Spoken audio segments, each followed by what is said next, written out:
Duck and cover.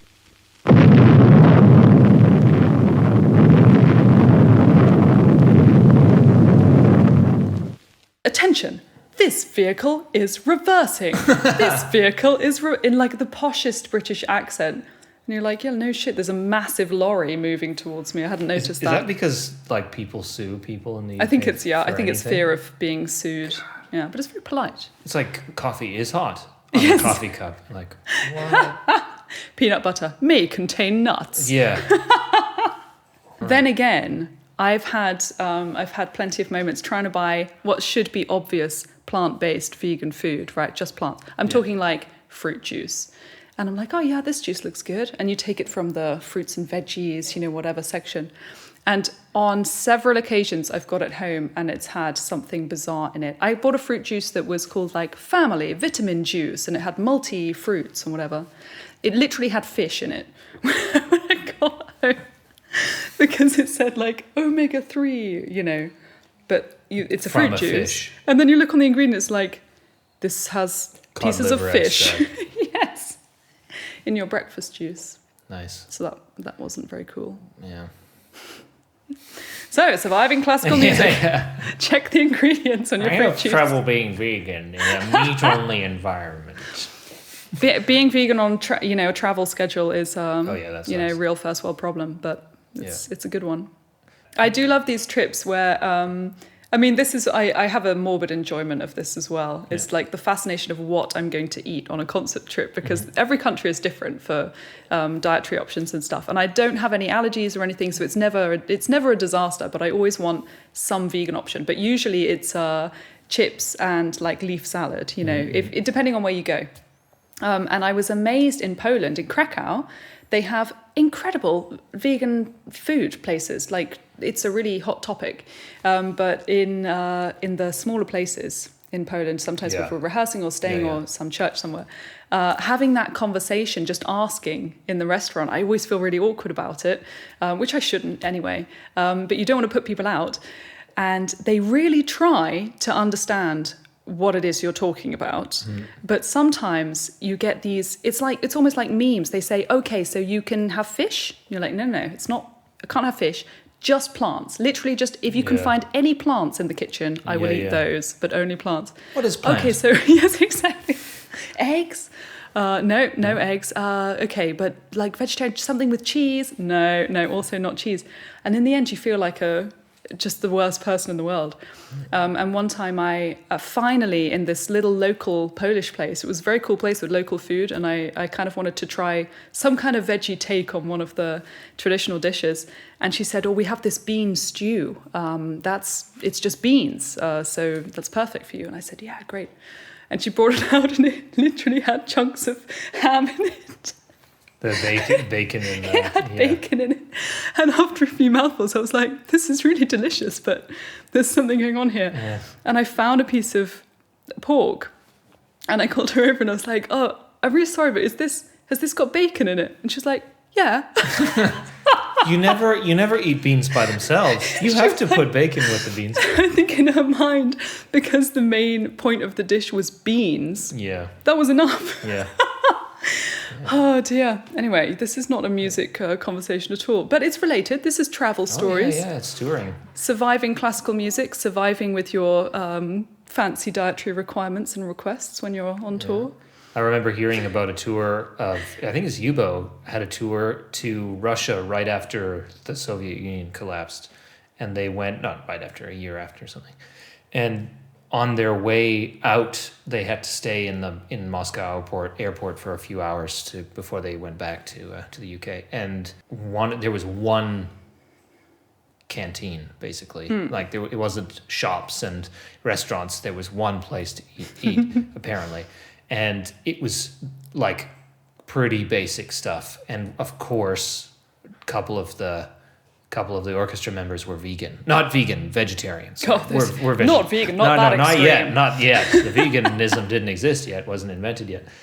But anyway, and what was on the menu that day was borscht, and it had meat in the soup. I know what that is. Borscht but is what like is it radish? No. beet. It's a beet soup Okay. with beans and meat in it. You know, red beet soup. And anyway, so they get the thing and they're like, "Excuse me, but do you have this in vegetarian?" And the guy takes it back and he puts his hand in the soup and takes out the meat. He goes, "Yes, it's vegetarian now." Oh, God. And they were like, "Oh, that's great. Thank you." So good.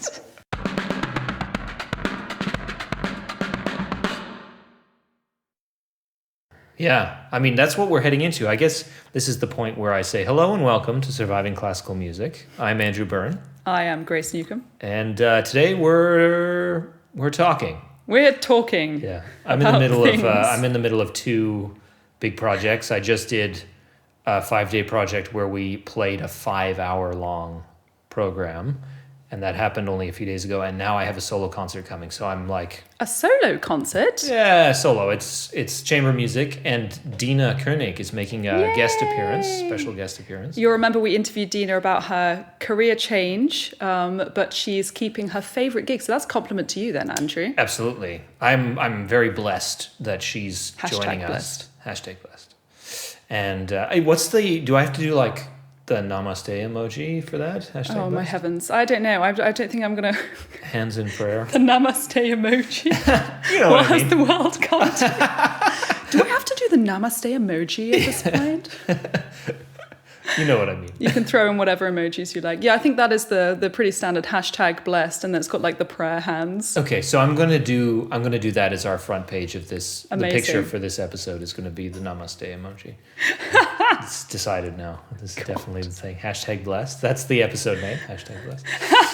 And so I have that, and it's very, very busy. But one of the interesting parts about having one of these big projects with orchestra and singers and everything is of course we weren't, I wouldn't say we were in a bubble, but we were certainly in a cluster rehearsing, so we were isolated from the public in general. A cloister.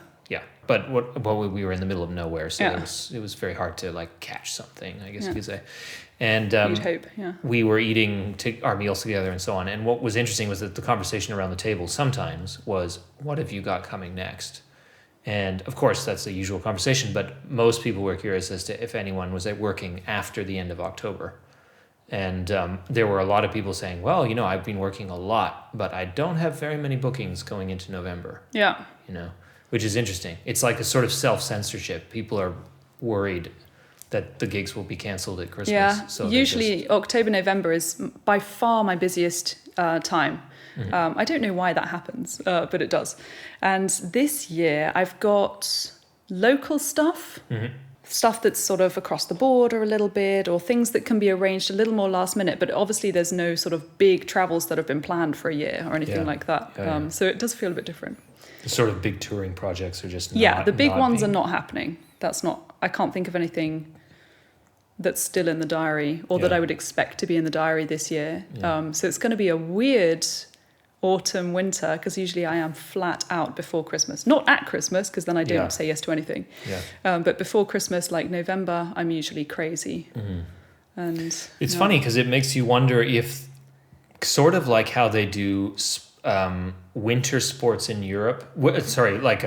Like the soccer season or the rugby season in Europe is generally over the winter, but in the southern hemisphere it's over their winter. Mm-hmm. But in Canada, because it's a frozen wasteland, the Canadian rugby and soccer season are over the summer. Right?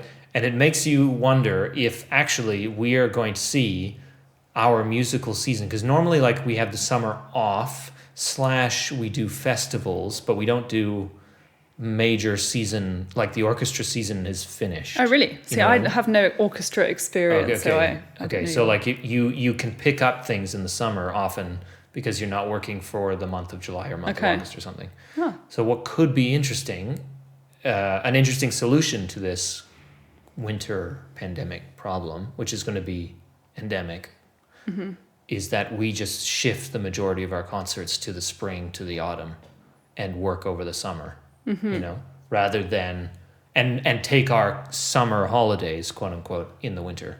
It's funny because I think you have almost an opposite, like a mirror timetable to me. Mm-hmm. I always take Christmas off, and you have, I think, in the Baroque world, you have tons of Christmas gigs, and there probably would be loads of medieval Renaissance. I say loads, there would be a few, but it's not like a big season for me, and I purposefully leave that free as well.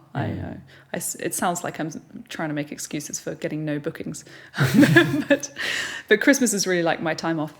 And you also have busy Easter, I think. Yeah, Passion and Christmas Oratorio. Those are like your big, huge, big things.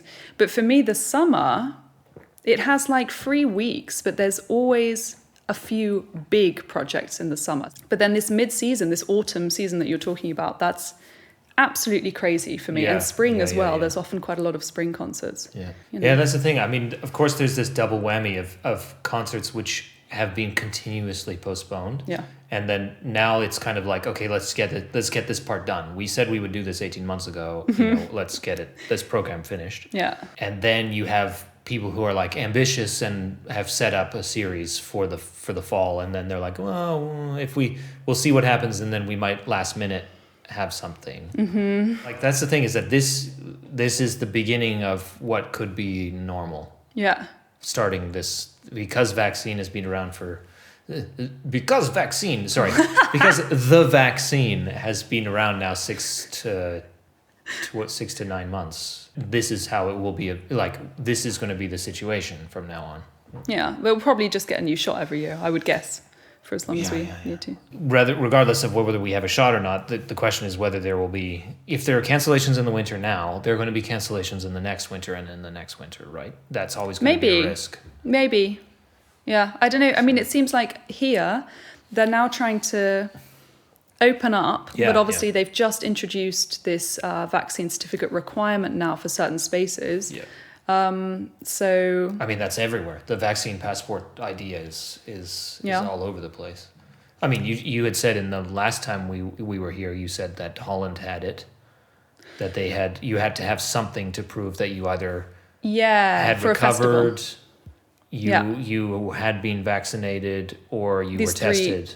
I think so. And that was also in Italy when I was last in Italy. That got introduced there.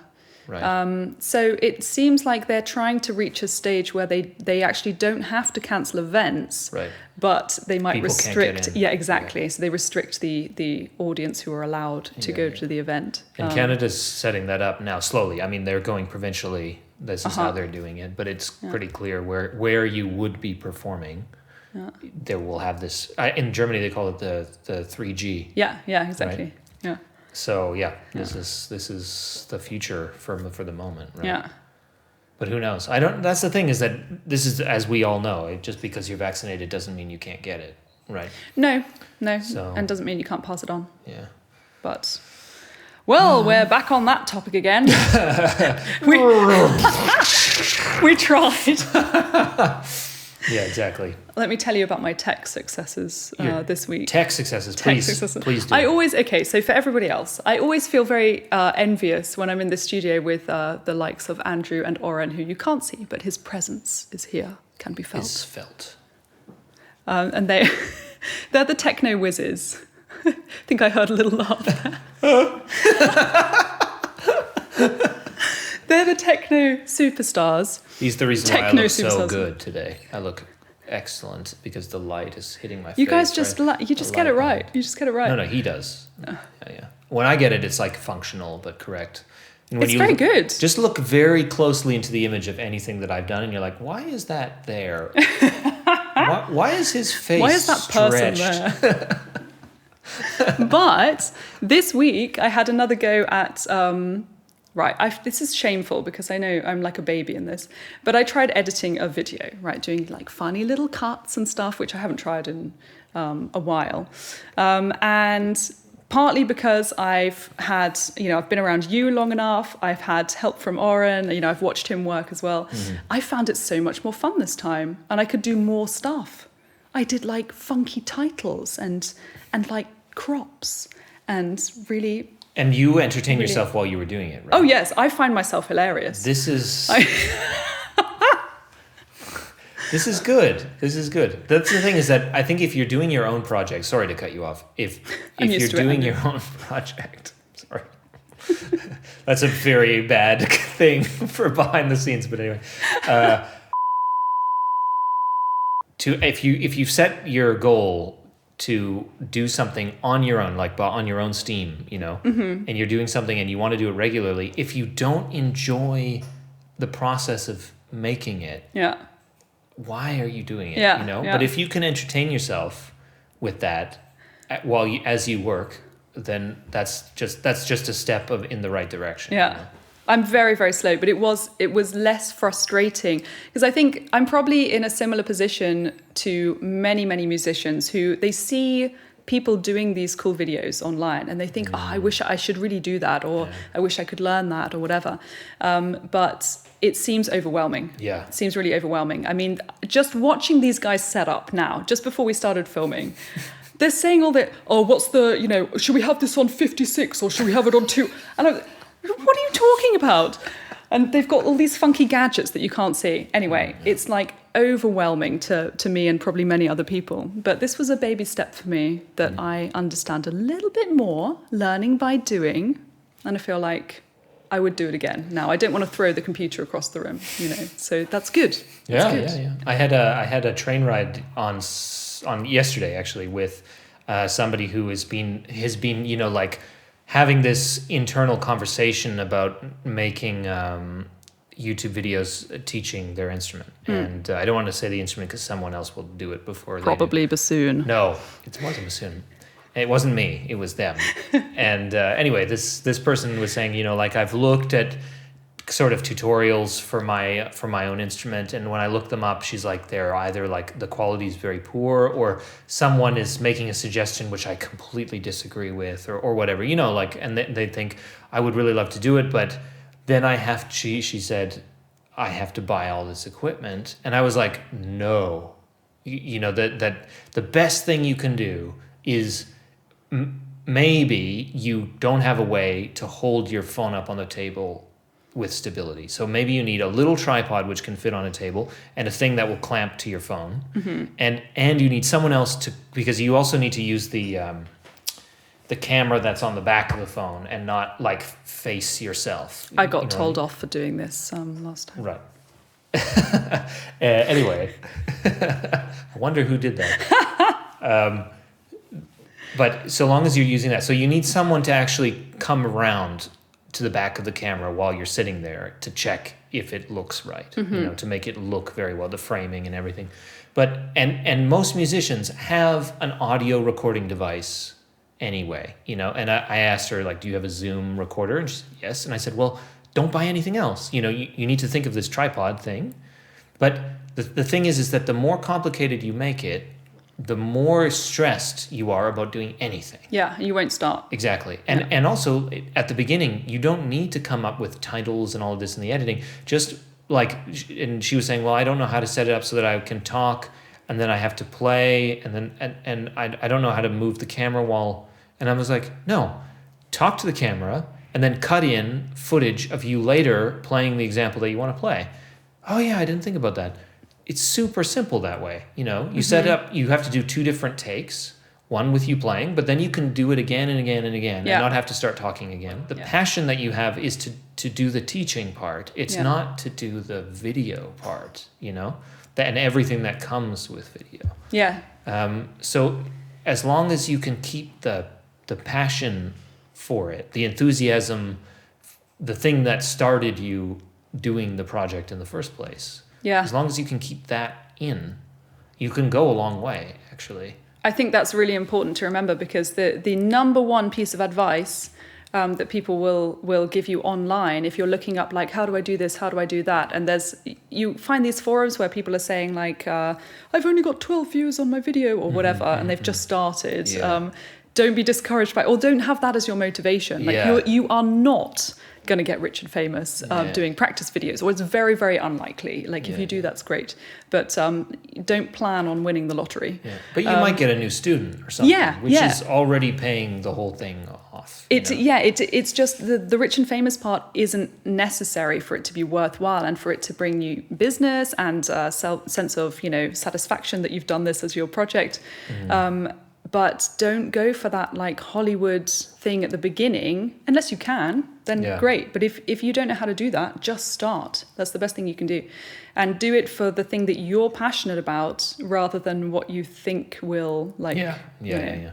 I think the thing is that the most infuriating thing about being a professional musician and trying to do a social media multimedia project is that we are taught to be to strive for perfection.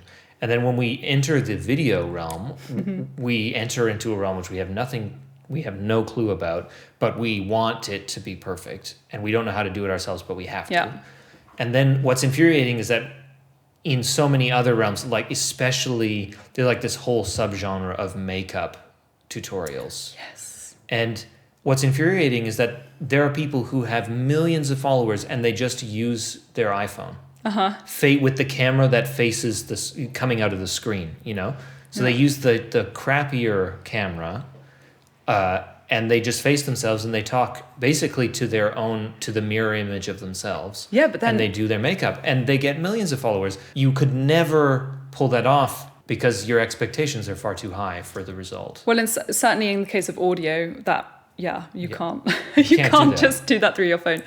But it should be encouraging that there are people out there who have very basic equipment and are still getting what they want from it. You know, they can still if the content is what you love and if you are enthusiastic about it in some way, then don't worry about starting on your phone or you know, I'd say the best thing I'm not the expert, but the best thing you could do if you want to start simple is get something that's slightly better audio than the phone audio. That would be step one. Don't worry about video cameras. Start with the phone is fine, but get a little plug-in mic or something. You know, there's some that don't break the bank and they will just improve it at the beginning until you see if you really want to continue with that or not. But don't invest. I mean, that's the thing, you know, if you have, as you say, if you are at least able, if you have the tech tutorial to be able to combine a video from your camera and an audio from your recording device and to have them synced, right? Most smartphone cameras that have been around for the last like 3 or 4 years are gonna shoot a video way better than you could shoot on a manual camera. You know, that where you have like an SLR or a DSLR, a mirrorless camera, like one of the ones we're using here. Unless they're built around user friendliness, of which there are very few. You wouldn't be able to have. I mean, the phone would do a better job if you know nothing. Yeah. You know what I mean? Yeah. Because the camera can do everything the smartphone can do everything on auto and do a pretty decent job. Yeah. You know, but as you say, what we care about is actually how it sounds. Yes, the audio is way more important. Yeah. The audio is way more important. And when I first heard that, I was really surprised. But I know now that it is true. If there's disturbing audio on any YouTube video or any recording, I can't get through it. And I don't know why I need to click out of it. And now I do. But I realize now when I've clicked out of stuff in the past, sometimes it's that the audio has this like tinny, I just can't, you know. And then if you get a good audio, you can just leave it on, look at it occasionally, do something else. But if the audio is rolling, then it's that's good. But you can start basic if you've got the passion and you've got the idea. Go for it and don't worry about. Just put everything on auto. Just click on all the auto things and start like that. If you have the enthusiasm, do the best you can to keep enthusiastic. Yeah. You know, as you go. Because ultimately, I mean, what is really going to put you ahead of the game is producing this content on a regular basis. Whatever regular is for you, whatever. But you can't do something regularly if you don't want to do it. Yeah. You know, it's like practicing sometimes. You're like, I cannot look at my instrument. Do not make me practice this today, you know. But then if that happens for 3 weeks and then you have a concert, you can't just pick the instrument up one day before the concert and play. It just doesn't work that way. And it's the same, you know, for you. Yeah. But this comes back to a very important point that's cropped up sometimes about the sort of image on social media and stuff, or not just on social media. You know, you also talked about these magazine like top 10 hot musicians or whatever. Yeah. This kind of image, if you make a choice or if you think that you have to do that with this sort of perfect look and you can only put out perfection and you have to have everything, you know, highest quality and be this kind of persona, I know myself that if I tried to do that, I wouldn't do it for longer than probably 2 months. I just can't. I can't keep up a fake personality. I can't do it. Yep. And unless you have a truly horrendous personality, be yourself, and that's far more likely to get you a little bit of a following.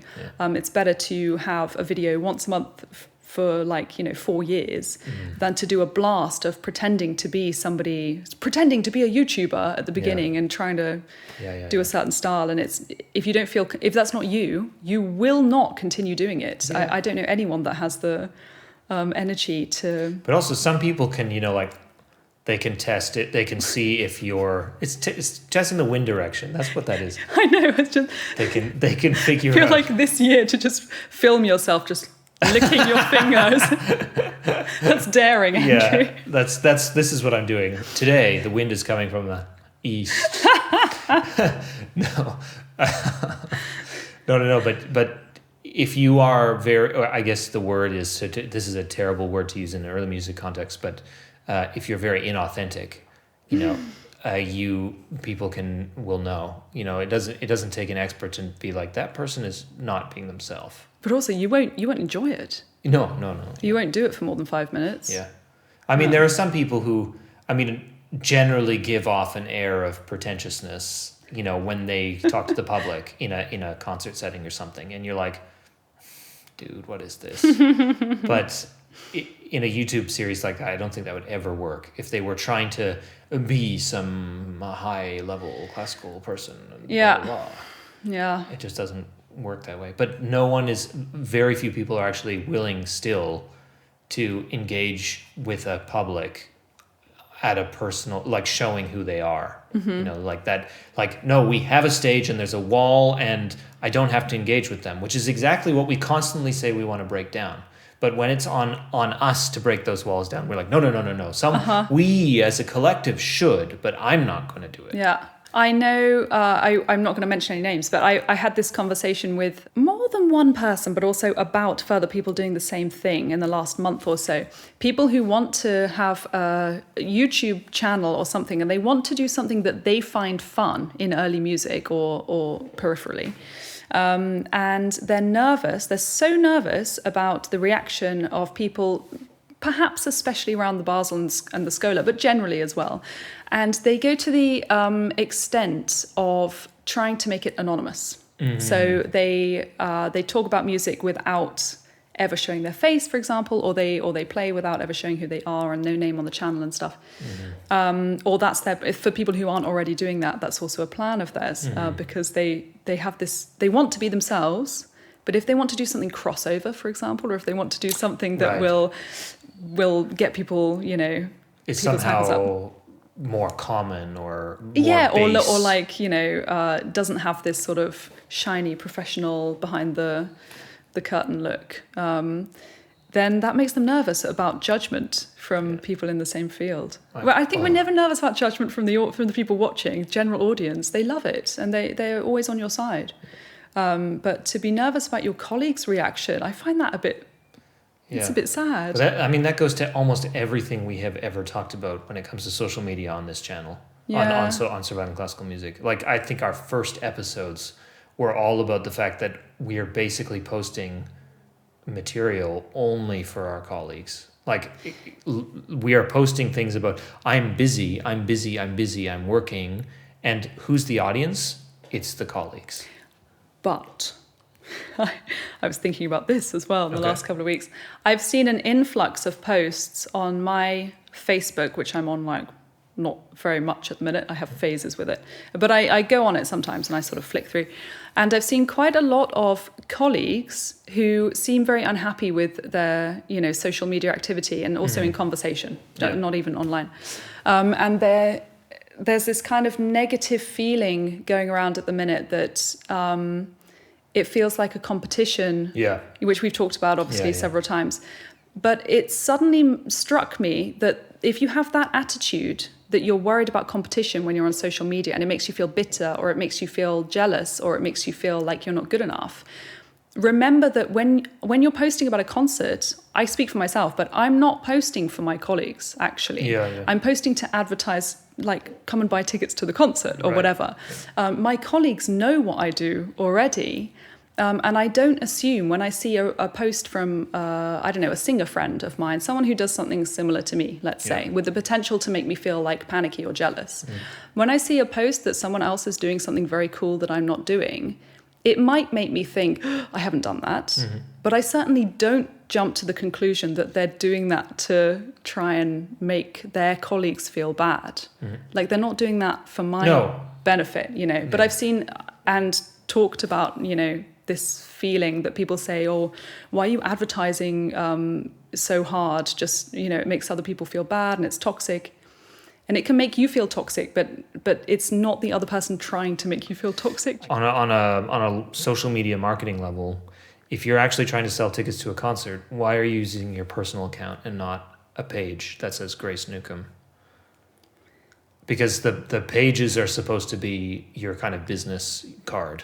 But the personal ones only go to, like, when you post on your personal account, it's only going to the people that you interact with the most. Yeah, but that's people who add me because they like a concert they went to, or people who bought a CD, or people who just search early music. I mean, I don't really use Facebook for personal stuff very often at all. I basically use that as my music page. So it has all my colleagues on it as well. But I don't use it as an actual social outlet, really. It's just that the way that Facebook has set it up. What I mean is, like, if you followed the intention of how they have organized Facebook now, that what you're doing on your personal page should be on a page, like Facebook page. It probably should, yeah. Which is probably why you have this pushback, maybe. Oh, well, I don't. I mean, it's not that I get it personally to my face. I know that this has been talked about, but without me being in the room. And at some point, you just have to suck it up and say, like, I'm going to do what I feel I want to do, and I'm not setting out to hurt anyone's feelings if I'm doing a concert that I enjoy. But the point being, when you post something on social media, if I post like a cool concert that, let's say, my friend Mark Levon isn't in, you know, we work together quite often. I would never want him to think I'm posting it so that he feels left out. That's not the point. Yeah. So I'm not targeting my colleagues with No. But I think the problem is that it's not that, I don't think anybody intentionally posts to say, hey, I'm doing this and you're not. Exactly, but that's what I'm saying. So we shouldn't ever let ourselves worry about that. I think the problem is that we post and we think that this is our CV for our audience. Like, this is what we're doing, and our audience is going to appreciate that they've seen a picture of me playing in Frankfurt or wherever, you know, or singing or whatever. But actually, it's the people we interact with the most who sees what we post, and who are those most of the time. If we're active in our community, in the music community, then it's our colleagues who see, and that's not where we have maybe intended to send it, but we can't help it because the algorithm just sends it to other musicians. Yeah, sure, and it's really nice it's nice to see that your colleagues support what you're doing as well. And if I get like a bunch of attention on a post, then of course I get the dopamine rush as well, like just like everyone else does. I do think that I've had some gigs or some requests from colleagues who have seen Facebook activity. So it's not just ticket buying audience members that my posts are for. But it's certainly not this kind of like, you know, competition thing. But I know it can come across like that. Yeah. But I mean, of course, our professional network is on Facebook. It's not LinkedIn or some other business related thing. Yeah. So there is that mix there too. All right, let's end it here. So thank you very much for watching. Let us know if you are working after October. You can put a comment in the video or comment on our Surviving Classical Music page for this episode. Goodbye. See you. Bye. Nice. Cut. Right, I've really got to run. I'm sorry. I'm sorry. I have to